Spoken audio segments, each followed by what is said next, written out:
Revaluation of asset and reassessment of liabilities, ये क्या है इसके बारे में जानेंगे। तो आप लोग लिखा है, इसमें बोला है the values of assets and the liabilities payable need to be brought to their correct value so that the incoming partner is not put to an advantage और ए डिसएडवांटेज। ठीक है, ये इसमें ये बताया गया है रीवैल्यूएशन अकाउंट, रीवैल्यूएशन अकाउंट हम लोग क्यों बनाते हैं, सबसे पहले ये जानो। ठीक है, सपोज पुराना पार्टनर था ए और बी। ठीक है,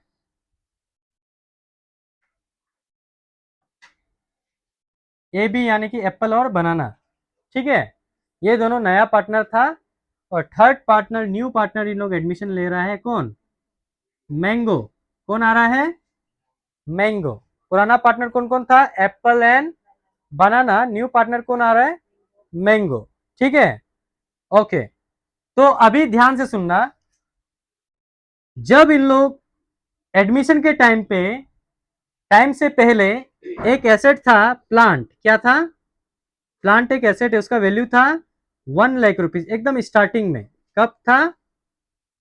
स्टार्टिंग में प्लांट का वैल्यू था 1 लाख। फिर स्टॉक का वैल्यू था, सपोज मान के चलो 20,000। ठीक है, बिल्डिंग का वैल्यू था 2 लाख।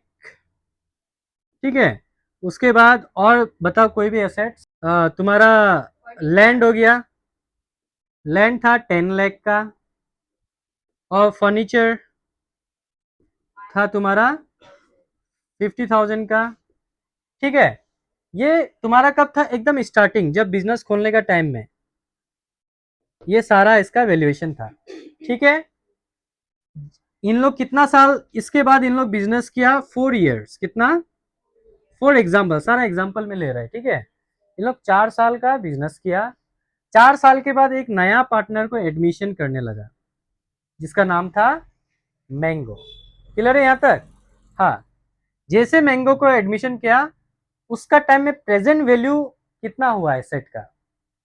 ठीक है, क्योंकि ये जो मैंगो आएगा वो पुराना प्रॉफिट या फिर लॉस ये तो बेयर नहीं करना है ना, क्योंकि ये तो 4 साल बाद जुड़ा है ना।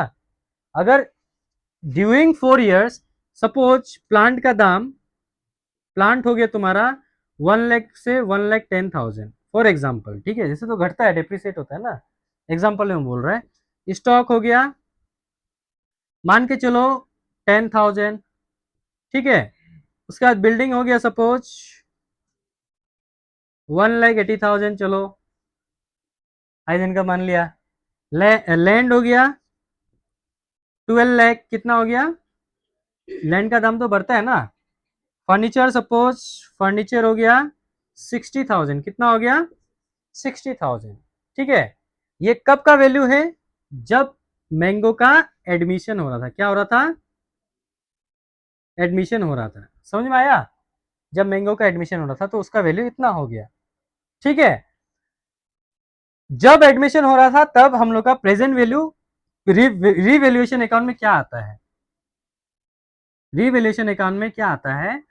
ये जो डिफरेंस होता है ना, पहले था तुम्हारा 1 लाख, अभी हो गया 1,10,000, तो कितना का डिफरेंस आया? 10,000 का। कितना का आया? 10,000 का आया। ये डिफरेंस जो हो रहा है ये कहाँ आएगा? रीवैल्यूएशन अकाउंट में। याद रहेगा तो? समझ में आया? पहले था 1 लाख, अभी कितना हो गया? 1,10,000। 10,000 बढ़ गया, जो बढ़ा है वो कहाँ जाएगा? रीवैल्यूएशन अकाउंट में। रीवैल्यूएशन अकाउंट का कहाँ पे आएगा? बढ़ गया तो क्रेडिट साइड में आएगा। क्या आएगा? प्लांट। क्या आएगा? प्लांट 10,000। क्लियर है तो? हाँ, उसके बाद फिर इसमें देखो स्टॉक पहले कितना था? 20,000, अब कितना हो गया? 10,000। घट गया ना, तो हम लोग यहाँ पे स्टॉक डेबिट साइड में आएगा। जब कमती होगा, एसेट जब भी बढ़ता है तो क्रेडिट साइड में आएगा, घटता है तो डेबिट साइड में आएगा। समझ में आया? उसका जो लास्ट में जाके ये क्रेडिट डेबिट साइड में जो भी तेरा टोटल अमाउंट आएगा वो किसको मिलेगा? कौन सा पार्टनर? New, old? कौन सा? ओल्ड पार्टनर को मिलेगा। क्यों मिलेगा? अगर प्रॉफिट हुआ रिवैल्यूएशन अकाउंट में, रिवैल्यूएशन अकाउंट में अगर प्रॉफिट हुआ तो किसको मिलेगा? ओल्ड पार्टनर को मिलेगा। Very good. और एक चीज हम लोग डिस्कस नहीं किया है, अगर क्रेडिट साइड ज्यादा है डेबिट साइड कम है, इसका मतलब क्या है? प्रॉफिट है। समझ में आया? क्योंकि तेरा इनकम ज्यादा है और एक्सपेंस कम है, इसीलिए क्या है? प्रॉफिट है। और डेबिट साइड ज्यादा है और क्रेडिट साइड कम है तो क्या होगा? लॉस होगा। ठीक है, तो प्रॉफिट, ये सारा प्रॉफिट या लॉस वो किसको मिलता है? ओल्ड पार्टनर को। किसको मिलता है? ओल्ड पार्टनर को मिलेगा। क्यों मिलेगा? क्योंकि ये पुराना इनकम या पुराना लॉस है। तो यहाँ पे ये जो ये प्रॉफिट होगा वो किसको मिलेगा? पुराना पार्टनर को। लॉस होगा वो भी मिलेगा पुराना पार्टनर को। उसके बाद नया से बैलेंस शीट बनेगा, जो प्रेजेंट वैल्यू है ना वो नया बैलेंस शीट में आएगा, और वो नया बैलेंस शीट में फिर मैंगो एंट्री मारेगा। समझ में आया? लॉस होने से लॉस भी पुराना पार्टनर को बियर करना होगा। समझ में आया? उसका मतलब कैपिटल से माइनस हो जाएगा। प्रॉफिट होगा तो उसका कैपिटल में ऐड हो जाएगा और कैपिटल बढ़ जाएगा। समझ में आया? तो ये था रिवैल्यूएशन अकाउंट। अकाउंटिंग एंट्री यहाँ पे दिया हुआ है। पॉइंट नंबर 1 में बोला है for an increase in the value of asset. जब भी एसेट बढ़ता है तो हम लोग क्या एंट्री मारता है? Asset account debit to revaluation account या फिर profit and loss adjustment account. दोनों चीज सेम होता है, रिवैल्यूएशन अकाउंट और profit and loss adjustment account same, both are same. ठीक है। For for a decrease in the value of asset, जब एसेट डिक्रीज होता है तो जनरल एंट्री क्या मारता है? कॉपी में देखो जो लिखा है हम, revaluation account debit to assets account. ठीक है।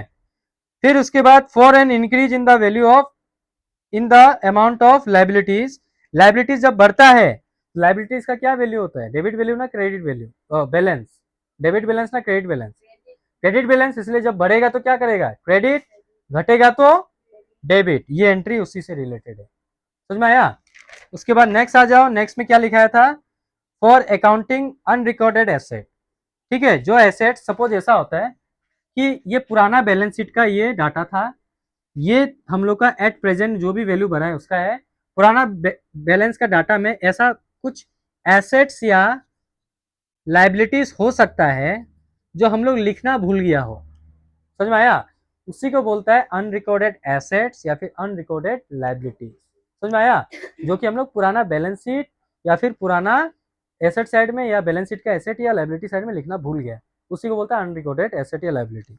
अगर ऐसा कोई मिलता है, ये सारा चीज एडजस्टमेंट में मिलेगा। ठीक है, क्वेश्चन का अगर ऐसा मिलता है तो एंट्री क्या पास करेगा? एसेट है तो एसेट आएगा, एसेट बढ़ेगा, एसेट का डेबिट बैलेंस होता है तो क्या हो जाएगा? Debit to revaluation account. फिर अगर अनरिकॉर्डेड लाइबिलिटी है तो रिवैल्यूएशन अकाउंट डेबिट, लाइबिलिटी का क्रेडिट बैलेंस होता है इसलिए लाइबिलिटी अकाउंट क्रेडिट हो जाएगा। समझ में आया? नेक्स्ट क्या है? प्रॉफिट होगा तो revaluation account debit to all partners capital account, और लॉस होगा तो all partners capital account debit to revaluation account. समझ में आया? हाँ। उसके बाद फॉर्मेट तो आप लोग देख लीजिएगा, ये रूल का बारे में हम लोग थोड़ा सा समझते हैं। जो रूल लिखा है आप लोग, ये रूल क्या है? पहला रूल लिखा था increase in assets oblique expense and losses account, account नहीं, ये क्या हो जाएगा? डेबिट हो जाएगा। ठीक है। उसके बाद decrease in assets expense losses क्या हो जाएगा? क्रेडिट हो जाएगा। समझ में आया? हाँ। तो इसका मतलब जब भी एसेट बढ़ेगा या फिर एक्सपेंस होगा या फिर लॉस होगा, उस चीज को क्या करेगा? डेबिट करेगा। रिवैल्यूएशन अकाउंट क्या हो जाएगा? क्रेडिट होगा। ठीक है। डिक्रीज इन एसेट, ठीक है, डिक्रीज इन एसेट होने से क्या होगा? एक्सपेंस एंड लॉसेस क्रेडिट होगा। ठीक है। नेक्स्ट क्या है? Increase in capital liabilities income and gains क्या होगा? Credit. Decrease in capital liabilities income and gains क्या होगा? डेबिट। रिवैल्यूएशन में अकाउंट का बारे में यहाँ पे बताया है पॉइंट नंबर 3 में कि debit with expense and losses. Debit side में क्या लिखेगा हम लोग? एक्सपेंस या फिर लॉस को हम लोग डेबिट साइड में लिखेगा, और credit with income and gains credit side में क्या लिखेगा? Income and gain. और एक चीज लिखाया था debit greater than credit is equal to क्या होता है? लॉस होता है। ठीक है, मतलब डेबिट साइड अगर रिवैल्यूएशन अकाउंट का ज्यादा होगा, क्रेडिट साइड कम होगा तो क्या माना जाएगा? लॉस। और अगर credit side is greater than debit side is equal to profit, credit side ज़्यादा है, डेबिट साइड कम है, तो क्या होगा? प्रॉफिट होगा। समझ में आया? ओके।